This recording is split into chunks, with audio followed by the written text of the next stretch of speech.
Perjuangan Hasto Kristianto menanggapi sejumlah isu mulai dari nama Sri Mulyani di Pilgub hingga pertemuan Ketum Gerindra Prabowo Subianto dan Ketum PDIP Megawati Soekarnoputri. Hasto menyampaikan bahwa Sri Mulyani sosok yang memiliki level nasional dan dunia.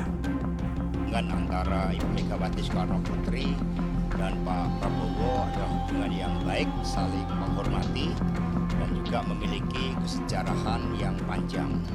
Sehingga tentu saja ini menjadi suatu landasan yang baik jadi dalam membangun bangsa dan negara ke depan.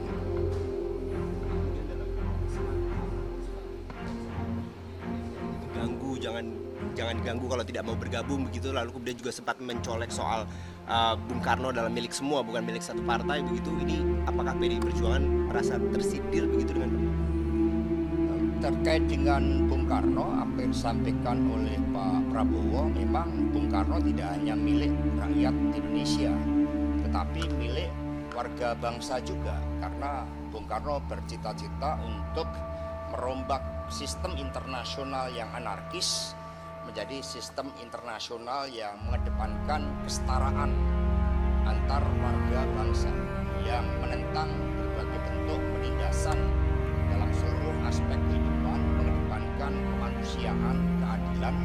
Bahkan Bung Karno mengusulkan Pancasila menjadi piagam dari perserikatan bangsa-bangsa untuk membangun suatu tata dunia yang baru. Nah, bagi PD Perjuangan, kesejarahan dengan Bung Karno itu sangat kuat, karena akar dari PD Perjuangan adalah PNI yang didirikan oleh Bung Karno dan menggelorakan suatu semangat kemerdekaan Indonesia saat itu dengan mengorganisir rakyat. PD Perjuangan secara konsisten menjabarkan ide, gagasan, pemikiran, cita-cita Bung Karno dalam seluruh nafas kehidupan partai dan kehidupan berbangsa dan bernegara.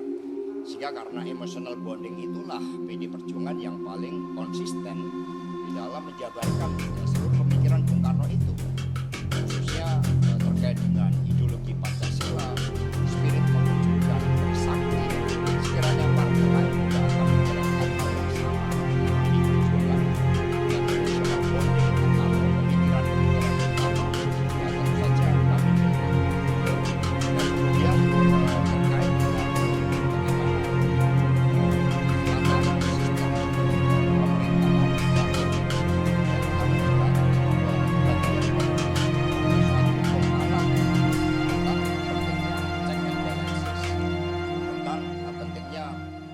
fungsi di dalam teori politik, ada yang berada dalam pemerintahan, ada yang berada di luar pemerintahan, ada yang menjalankan fungsi-fungsi penyeimbang, sehingga representasi dari rakyat itu betul-betul terwakili. Nah, bagaimana sikap PDI Perjuangan? Kami belum memutuskan hal itu karena menyangkut hal yang sangat strategis. Kami mendengarkan bagaimana masukan anak ranting, PAC, DPC, masukan arus bawah, karena PDI Perjuangan adalah partai yang dibangun dari kekuatan arus bawah itu. Rapat Kerja Nasional akan membahas beberapa hal yang strategis terkait dengan evaluasi pelaksanaan pemilu tahun 2024, konsolidasi partai dalam rangka pilkada serentak dan juga persiapan kongres yang akan datang, dan juga persoalan yang sangat penting menyangkut kehidupan kita, masalah pangan.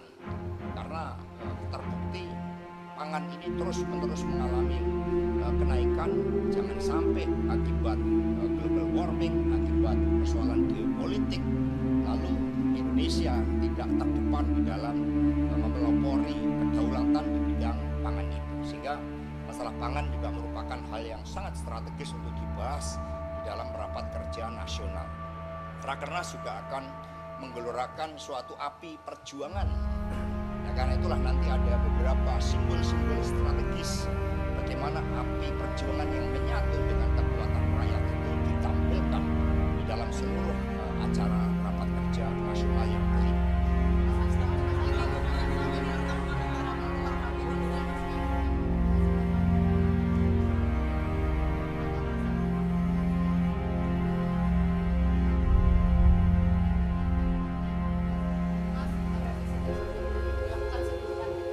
Suasana kebatinan ketika Undang-Undang Kementerian Negara itu dibahas, itu bagian dari suatu representasi bagaimana negara menjalankan suatu fungsi-fungsi dasar di dalam melindungi segenap bangsa seluruh tumpah darah Indonesia, memajukan kesejahteraan umum, mencerdaskan kehidupan bangsa, dan juga fungsi yang sangat penting di dalam tata pergaulan dunia.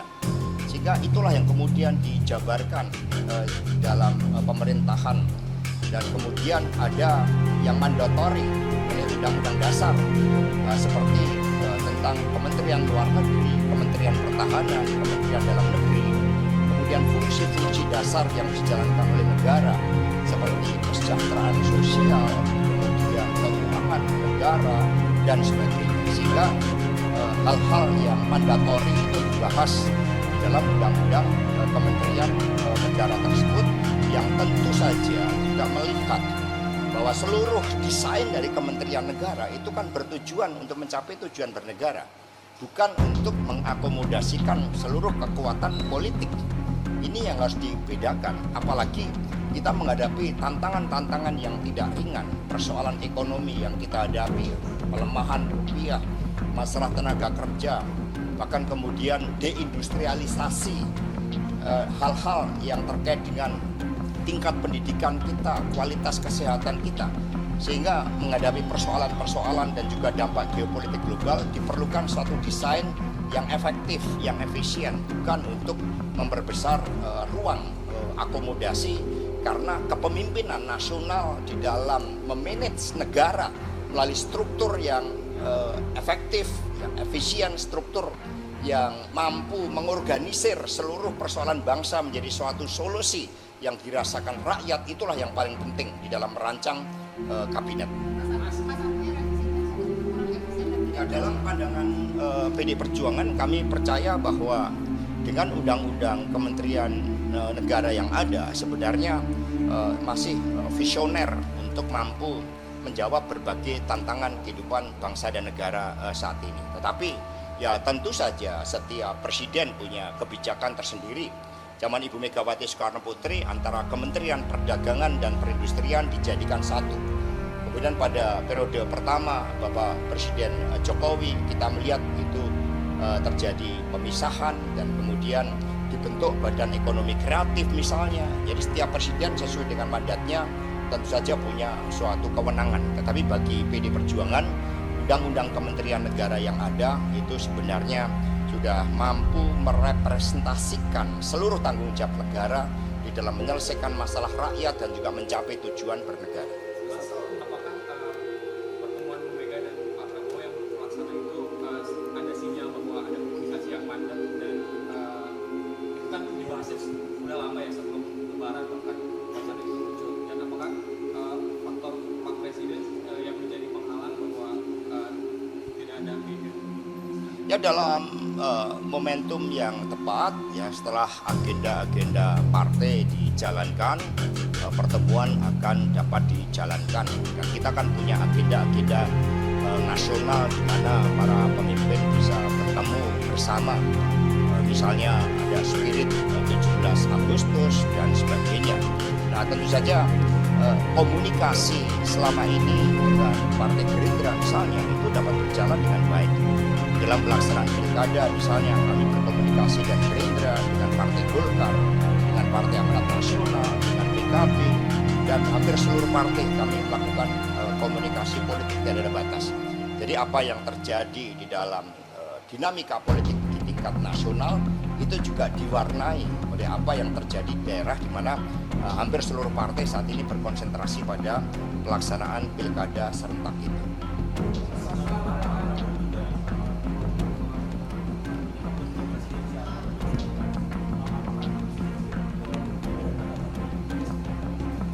Ibu Megawati Soekarno Putri selalu mencermati dinamika kehidupan politik nasional. Beliau aktif berdiskusi, membahas berbagai persoalan bangsa dan dunia, termasuk hal-hal yang sangat fundamental seperti masalah pangan, kemudian global warming, itu menjadi agenda rutin dari Ibu Megawati Soekarno Putri. Sehingga hal-hal yang berkaitan dengan Presidential Club itu juga Ibu membaca, mendapat informasi dari media dan juga dari laporan yang kami sampaikan secara periodik kepada beliau.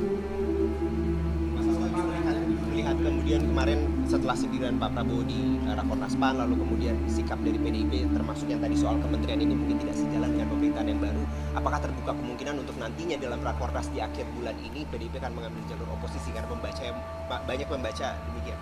Nah, kami luruskan bahwa di dalam sistem pemerintahan negara kita, sistem presidensial, ini memang yang dikenal adalah partai yang berada di dalam pemerintahan, partai yang berada di luar pemerintahan, dan juga ada kekuatan penyeimbang. Menyangkut hal-hal yang strategis, tentu saja PD Perjuangan akan melakukan kalkulasi secara mendalam.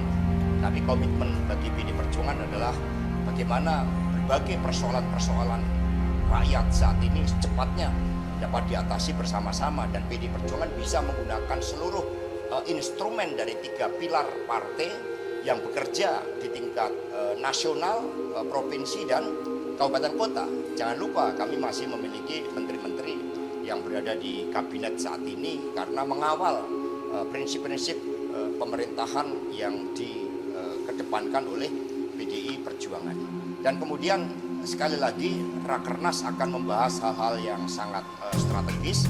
Apakah sikap PD Perjuangan terkait dengan berada dalam pemerintahan atau di luar pemerintahan, nanti kita akan mencermati dan juga termasuk pembahasan di dalam Rakernas, karena nanti ada komisi sikap politik yang akan membahas setelah mendengarkan masukan-masukan dari DPD partai, dan setelah kami akan kalkulasikan sikap politik termasuk bagaimana pemerintahan ke depan harus disikapi oleh PD Perjuangan.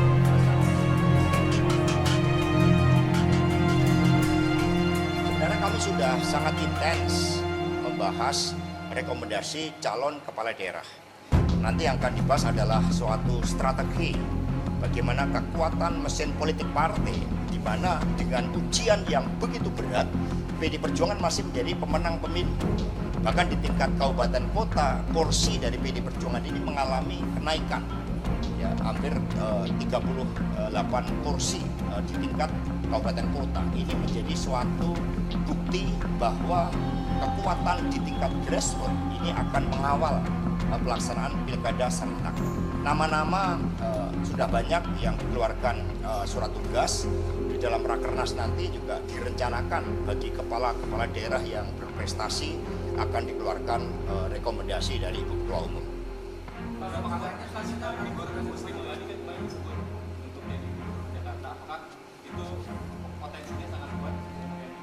Bu Sri Mulyani levelnya kan nasional dan dunia. Dia menjadi Menteri Keuangan terbaik dan kami sangat bangga. Pengalaman-pengalaman Ibu Sri Mulyani tentu saja juga harus menjadi bagian dari best practices yang kami pelajari untuk diterapkan sebagai bagian dari kebijakan kepala daerah. Termasuk terkait dengan Pilgub Jakarta, ya nama-nama baru dijaring, ini sangat dinamis. Banyak nama yang muncul, sudah ada hampir sekitar 8 nama dan banyak nama-nama besar yang sudah ada di kantongnya Ibu Megawati Soekarno Putri. Nama itu apakah mayoritas adalah profesional atau dari kader? PD Perjuangan kan terus mengembangkan suatu kepemimpinan yang memiliki makna strategis di dalam melakukan suatu penyelesaian masalah rakyat, tetapi juga membangun masa depan. Karena kami partai yang memiliki sekolah partai, sehingga nama-nama yang masuk itu dipertimbangkan, dan di Jakarta PD Perjuangan harus bekerja sama dengan partai politik lain. Kami sudah membagi tugas, siapa yang berkomunikasi dengan Gerindra, siapa yang berkomunikasi dengan PAN, dengan Golkar, dan sebagainya. Masuk Anies itu kebijakan apa? Bambang Pacul sudah mengeluarkan masukan.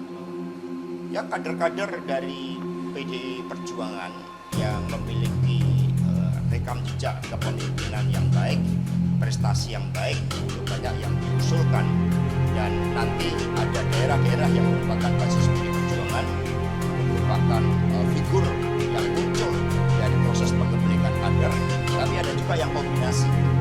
Contohnya di Jawa Barat kita melakukan suatu kombinasi antara eksternal dari partai lain dan internal. Di daerah Jambi misalnya kami dorong ya, kader partai yang muncul dari rekam jejak para daerah. Hal seperti itu kami lakukan secara intens di DPP. Apakah mungkin akan berbahasa dengan Gerindra atau mungkin dengan Golkar yang sangat mungkin. Sangat mungkin. Ya misalnya dari PAN muncul Pak Bima Arya, kami sudah komunikasi. Gerindra Pak Deddy Mulyadi, kami juga memiliki rekam jejak sejarah yang baik. Dengan Pak Ridwan Kamil, kami juga menjalin komunikasi yang baik. Sehingga dari nama-nama yang muncul itu terus kami godok.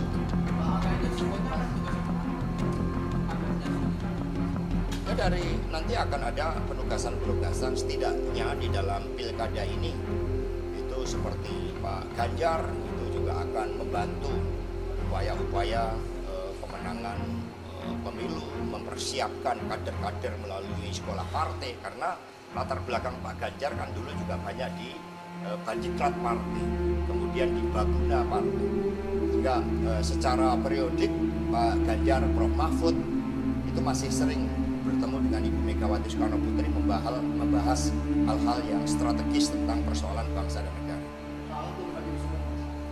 Jadi terkait dengan Pak Ahok, ya beliau dengan pengalamannya, dengan keberaniannya dan integritasnya juga memberikan masukan di dalam rancangan sekolah partai. Jadi saat ini kami sudah merancang sekolah partai untuk calon kepala daerah.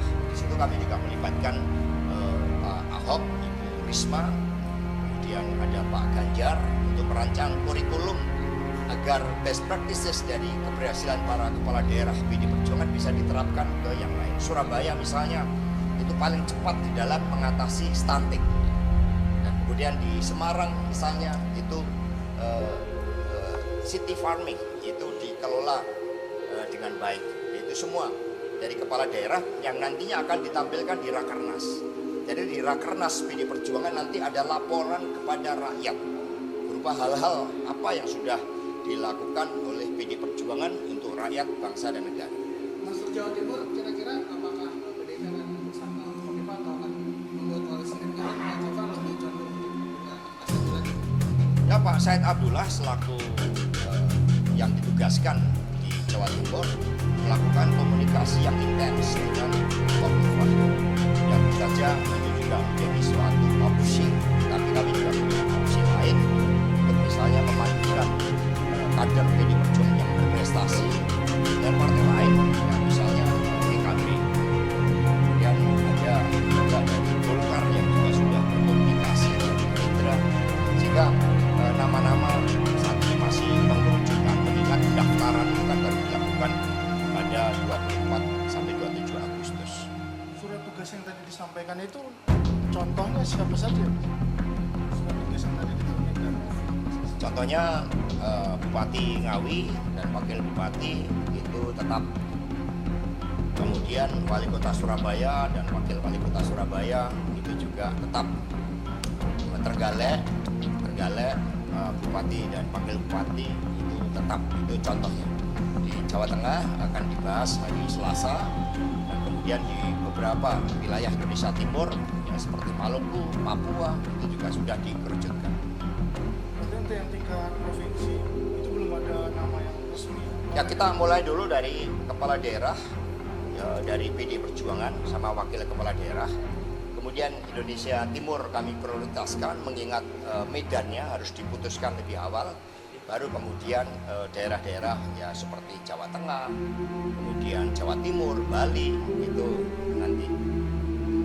Ya cukup ya. Tim Liputan Surabaya TV.